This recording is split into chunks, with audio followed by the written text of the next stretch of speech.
থানায় এফআইআর দায়ের হয়েছে আপনার নামে। নেপালের যে বক্তব্য আপনি দিয়েছিলেন, 18 বছর থেকে 30 বছর তরুণ তরুণীরা যেমন নেপালে অন্যায়ের বিরুদ্ধে, দুর্নীতির বিরুদ্ধে রুখে দেওয়া হলো, এটা আপনি বলেছিলেন ওয়েস্ট বেঙ্গলে যাতে শিক্ষা নেয়।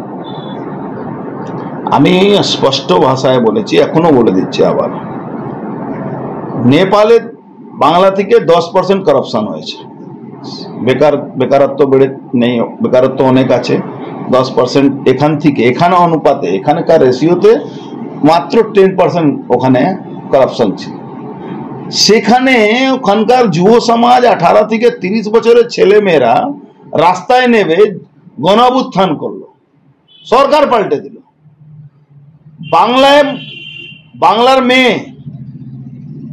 বাংলার মেয়েকে চায় বলে মমতা ব্যানার্জি ক্ষমতায় এলো, বাংলা মেয়ের খুন হচ্ছে, রেপ হচ্ছে, বলাৎকার হচ্ছে। একটা গণ অভ্যুত্থান হয়েছিল, কিন্তু কিছু ডাক্তাররা বিক্রি হয়ে গেছে। আন্দোলন করেছিল, সোশ্যালি মানুষরা গণ অভ্যুত্থানের মধ্যে গেছিল, কিছু লোক বিক্রি হয়ে গেল। কতদিন বিক্রি হবো আমরা? কালকে অভয়ার মা বাবা কাঁদছে, পরশু আমরা কাঁদবো। তিলোত্তমা মা বাবা কাঁদছে, কালকে আমরা কাঁদবো, পরশুদিন আরেক মা বাবা কাঁদবে। ল কলেজে মহিলাকে বলাৎকার করছে টিএমসিপি, তৃণমূলের মুখ্যমন্ত্রী একটা শব্দ ওর বিরুদ্ধে বলেনি। রবীন্দ্রনাথ ঠাকুরের পুড়িয়ে দিচ্ছে, ছবি পুড়িয়ে দিচ্ছে, একটা তৃণমূল কংগ্রেসের মুখ্যমন্ত্রী কিছু বলছেন না। নেপাল যেটা বুঝতে পেরেছে, করাপশন, চাকরি হারা মানুষ, এখানে হাজার হাজার লোকের চাকরি চলে যায়, চাকরি নেই, 1.5 কোটির উপরে পরিযায়ী শ্রমিক আছে।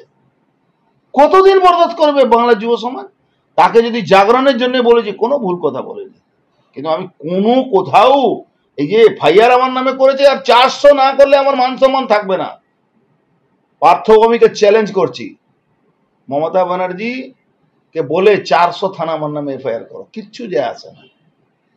আমি কোনো অন্যায় কথা বলছি না, আমি সাংবিধানিক কথা বলেছি।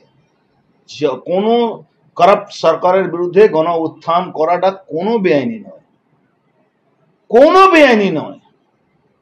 কোন সরকারের বিরুদ্ধে অভ্যুত্থান করতে হবে? পশ্চিম বাংলার মমতা ব্যানার্জি যে করাপ্ট সরকার, আজকে যদি ইউপিএসসি পরীক্ষা, যে ভারতবর্ষের সব থেকে সর্বোচ্চ পরীক্ষা হয়, সেখানে যদি প্রশ্নপত্রে আসে কি ভারতবর্ষের সব থেকে করাপ্ট পলিটিশিয়ান কারা আছে, 3টে নাম লিখুন, তো উপর থেকে আসবে মমতা ব্যানার্জি, অভিষেক ব্যানার্জি, তার নিচে আর পার্থ চ্যাটার্জি, এরকম কতগুলো পর নাম এসে যাবে।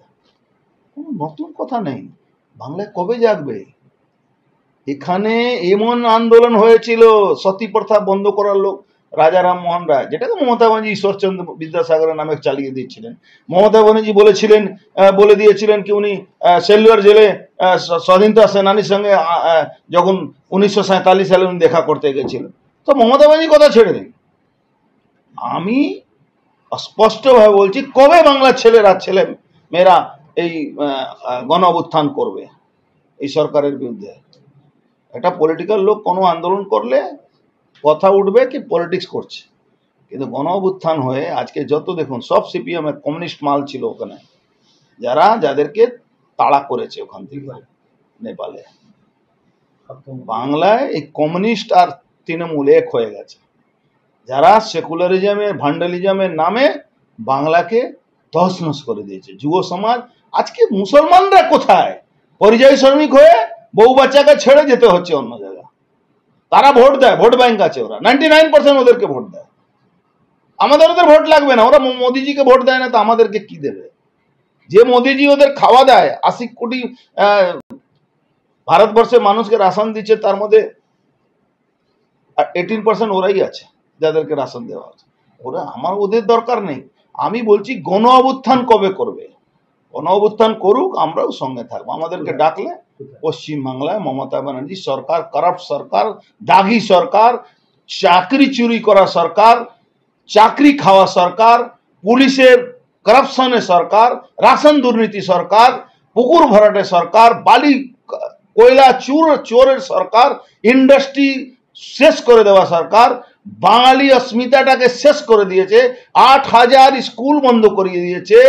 যেখানে দুটো বাঙালি ছেলেরা বাংলা ভাষা টিচারের জন্য আন্দোলন করার জন্য খুন হতে পারে, ওখানে উর্দু টিচারকে দেওয়া হয়েছিল, সেই বাংলায় কবে গণ অভ্যুত্থান হবে? এটার জন্য পার্থভৌমিক কেস কেন, আমি বলছি 400 কেস করুক আমার নামে, আর কিচ্ছু যায় আসে না। আমরা বাংলাকে, বাংলার বাঙালিকে, বাংলার যুব সমাজকে বাঁচাবার জন্য শেষ লড়াই আমরা লড়ছি। চ্যালেঞ্জ জানালাম।